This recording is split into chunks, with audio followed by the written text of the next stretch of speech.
Hey welcome back to my channel. अभी हमारी series चल रही है विलियम वर्ड्सवर्थ के प्रैक्टिस सेट्स की। इन प्रैक्टिस सेट्स में हम पढ़ रहे हैं ऑब्जेक्टिव क्वेश्चन जो कि प्रीवियस ईयर के जो अलग अलग टीजीटी पीजीटी लिटरेचर के एग्जाम्स होते हैं उसमें आए हुए हैं। उसके क्वेश्चन हम स्टडी कर रहे हैं। ठीक है, अभी तक हमारे 2 प्रैक्टिस सेट आ चुके हैं और एक वीडियो विलियम वर्ड्सवर्थ की बायोग्राफी पे आ चुकी है। उसको आप ऊपर आई बटन पे क्लिक करके देख सकते हैं। डिस्क्रिप्शन बॉक्स में भी मैं उसका लिंक दे दूँगी और अदर वीडियोज़ का भी वो भी आप देख सकते हैं। ठीक है, चैनल को शेयर और सब्सक्राइब कर देना। बाकी की वीडियोज़ भी देख लेना। चलिए आज की वीडियो स्टार्ट करते हैं। फर्स्ट क्वेश्चन है, the complete title of the poem Tintern एबे is composed a few miles above Tinton Abbey. On revisiting the banks of the Bay during a tour, July 13, 1798.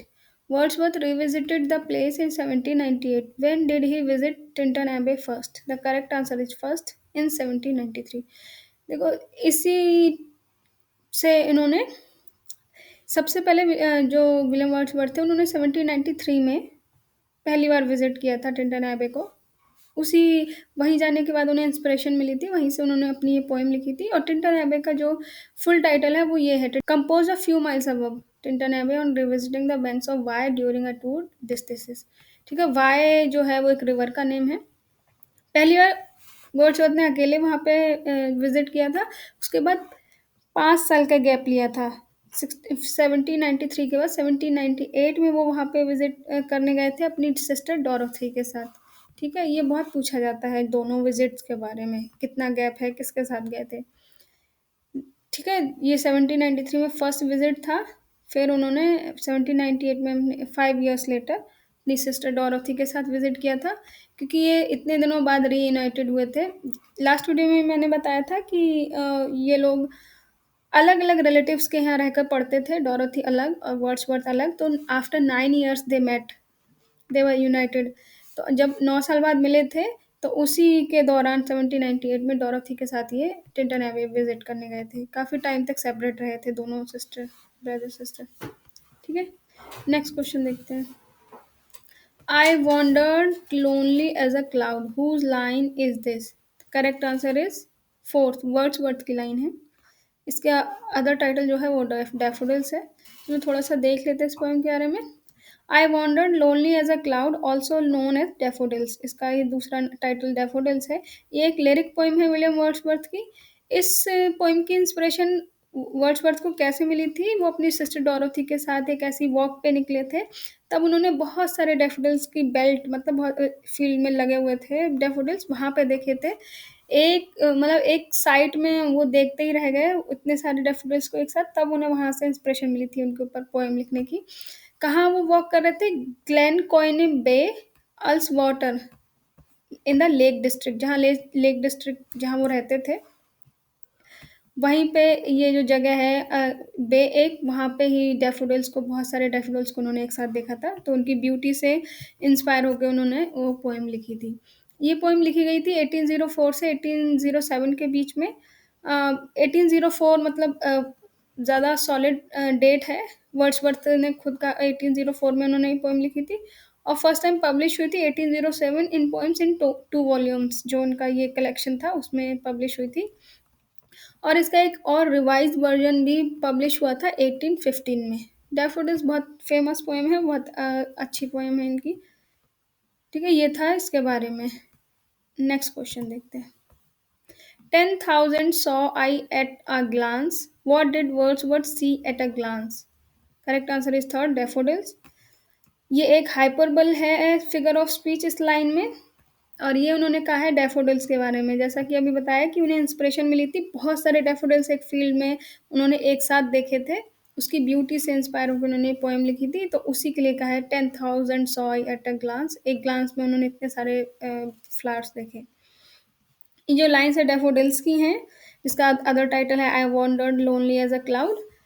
जब वो ये कहता है ग्लांस, उसका मतलब जब पोइट कहता है 10,000 saw I at a glance, it means that he certainly means a lot of flowers. This is a fine instance of hyperbole. Hyperbole का एक ये एग्जाम्पल है।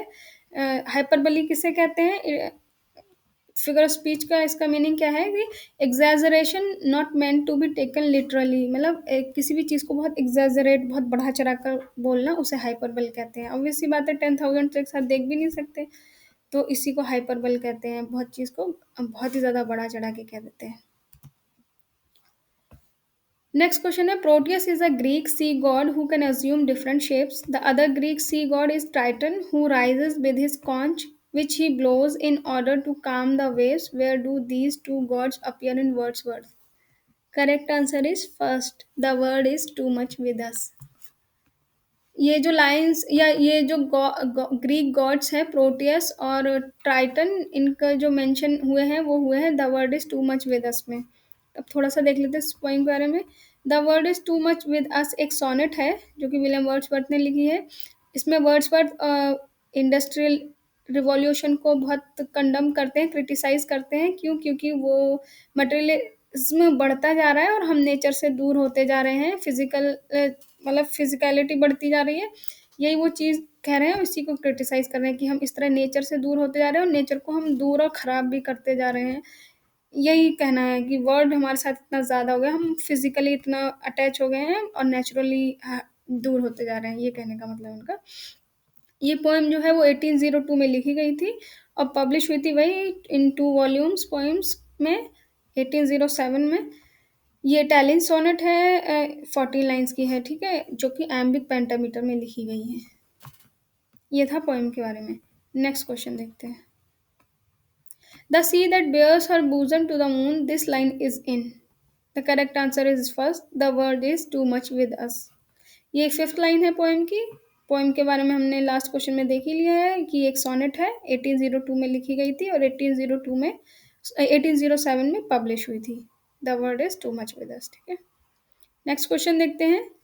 The lines that Shakespeare spake, the faith and morals hold, which Milton held, appear in.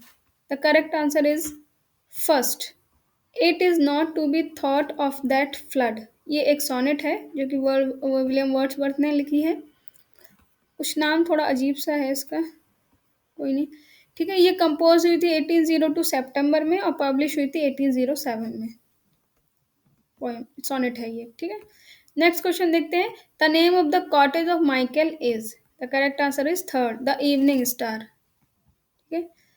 ये जो poem है एक story है, kind of prodigal sun story.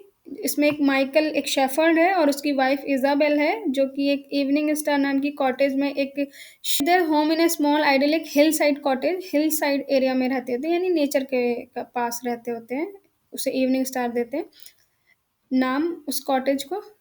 Michael एक एस्टोरल पोएम है क्योंकि ये शेफर्ड और ग्रास जो ग्रास के मैदान होते, घास के मैदान, उससे रिलेटेड है, इसीलिए इसे एक पेस्टोरल पोएम कहेंगे। ये विलियम वर्ड्सवर्थ ने 1800 में लिखी हुई थी और फर्स्ट टाइम पब्लिश हुई थी ये लिरिकल बैलेट्स के 1800 वाले एडिशन में, यानी सेकेंड एडिशन में पब्लिश हुई थी 1800 में। लिरिकल बैलेट्स का फर्स्ट पब्लिक एडिशन जो है वो 1798 में आया था, ठीक है। नेक्स्ट क्वेश्चन देखते हैं। Like a brook that did but cross a lonely road, and knew, seen, heard, and felt, and caught at every turn companion, never lost through a many a league, maintained for me a saving intercourse with myself. These lines are from the Prelude, Book 10th. Here he tells about the influence of। ये line से important, ये किस book की है? Prelude की 10th book की line है। Prelude में 14 बुक हैं टोटल, ये 10th की है। इसमें ये जो कहा है ये वर्ड्सवर्थ ने किसके लिए कहा है? ये कहा है अपनी सिस्टर डोरोथी के लिए। Correct answer is third, his sister Dorothy के लिए कहा है। प्रिल्यूड के बारे में हमने लास्ट वीडियो में पढ़ा था, 14 बुक्स हैं प्रिल्यूड में, ठीक है। अभी आगे देखेंगे प्रिल्यूड के बारे में। नेक्स्ट क्वेश्चन है। The moon doth with delight look around her when the heavens are bare. Where do these lines appear? The correct answer is first, immortality ode. इसके बारे में देख लेते हैं थोड़ा पोएम के बारे में। इमोर्टैलिटी ओड को ओड इमोर्टैलिटी ओड या ग्रेट ओड भी कहते हैं। ये एक पोएम है विलियम वर्ड्सवर्थ की जो उन्होंने लिखी थी 1804 में और पब्लिश हुई थी इन 2 वॉल्यूम्स 1807 में। ये एक पिंडारिक ओड है, इरेगुलर फॉर्म में एक पिंडारिक कोड है जिसमें 11 स्टेंजा हैं। ठीक है, 11 स्टेंजा को 3 स्टेजेस में डिवाइड किया गया है। आयम्बिक मीटर से स्टार्ट होती है। इसमें ऑब्वियसली 11 स्टेंजा है। ये 3 मूवमेंट्स में डिवाइड है, 4 4 और 3 के स्टेंजा में। ठीक है, इसमें 206 लाइन है इस पोएम में, और इसकी कोई सिंगल राइमिंग नहीं है, मतलब पूरे पोएम की कोई एक राइमिंग नहीं है, हर स्टेंजा की अपनी इंडिविजुअल राइमिंग है। ठीक है, ईच स्टेंजा की इंडिविजुअल राइमिंग है। ये था पोएम के बारे में। नेक्स्ट क्वेश्चन देखते हैं। We are pressed by heavy laws. Where does this line appear? We are pressed by heavy laws. The correct answer is first, the fountain. ये जो फाउंटेन है, द फाउंटेन, ये लिरिकल बैलेट्स के 1800 यानी volume second में publish हुआ था, और फाउंटेन इन पोएम्स 1815 के वॉल्यूम 2 में भी आया था। ये 2 बार पब्लिश हुआ। एक फाउंटेन पोएम रसल की भी है, जो यूपी बोर्ड की शायद 10th क्लास के टेक्स्ट में है, वो रसल का है फाउंटेन पोएम। और ये द फाउंटेन ये विलियम वर्ड्सवर्थ की है।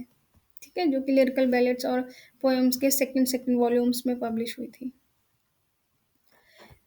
नेक्स्ट क्वेश्चन देखते हैं। The first line of Prelude is, the first line of Prelude is, the correct answer is first. Oh there is blessing in this gentle breeze, ये है first line prelude की। अब देख लेते हैं हम प्रिल्यूड के बारे में। प्रिल्यूड का एक जो और टाइटल है वो है growth of a poets mind. ये एक ऑटोबायोग्राफिकल पोएम है जो कि ब्लैंक वर्स में लिखी गई है विलियम वर्ड्सवर्थ के द्वारा। विलियम वर्ड्सवर्थ ने ये पोएम 1798 में, यानी जब वो 28 साल के थे तब ये शुरू की थी, और ये through out of his life लिखते ही रहे। ये कभी कंप्लीट नहीं हुई, तब तक उनकी डेथ हो गई। ठीक है, इसको उन्होंने कभी टाइटल भी नहीं दिया फिक्स। जब तक वो लिखते रहे तब तक इसे पोएम टू कॉलरिज कह के ही पुकारते रहे प्रिल्यूड को। ठीक है, कभी इसे फिक्स टाइटल नहीं दिया, और ये अननोन ही रही पोएम जब तक ये पब्लिश नहीं हुई। और पब्लिश कब हुई? इनकी डेथ के after 3 months, after 3 months his wife publish that book. उनकी वाइफ थी मैरी, और उनकी डेथ के बाद 1850 में ये बुक पब्लिश की गई थी 14 बुक्स के साथ। प्रिल्यूड में 14 बुक हैं, काफ़ी बड़ी पोएम है, लेंदी है। 14 बुक्स के साथ 1850 में पब्लिश कराई थी इनकी वाइफ मैरी ने। ठीक है, उन्होंने ही ये टाइटल दिया था द प्रिल्यूड और the growth of a poets mind. ठीक है, इससे पहले कोई टाइटल नहीं दिया गया था। ऑटोबायोग्राफिकल है, इनके पूरे लाइफ से रिलेटेड है, लाइफ के इवेंट्स हैं इसमें सारे। ठीक है, नेक्स्ट क्वेश्चन देखते हैं। It was an act of steel and troubled pleasure, this is about an episode in prelude, which episode? The correct answer is first, boating episode. Book में अलग अलग स्टेजेस, अलग अलग वो दिए हुए हैं इनकी लाइफ के ही, तो ये बोटिंग एपिसोड है, कोई रहा होगा, इन्होंने लिखा होगा। ठीक है, ये इसकी लाइन है, एपिसोड है। आज की वीडियो इतनी ही। ठीक है, बाकी की वीडियोस का देखने के लिए आप डिस्क्रिप्शन बॉक्स लिंक से देख सकते हैं। ठीक है, थैंक्स फॉर वॉचिंग।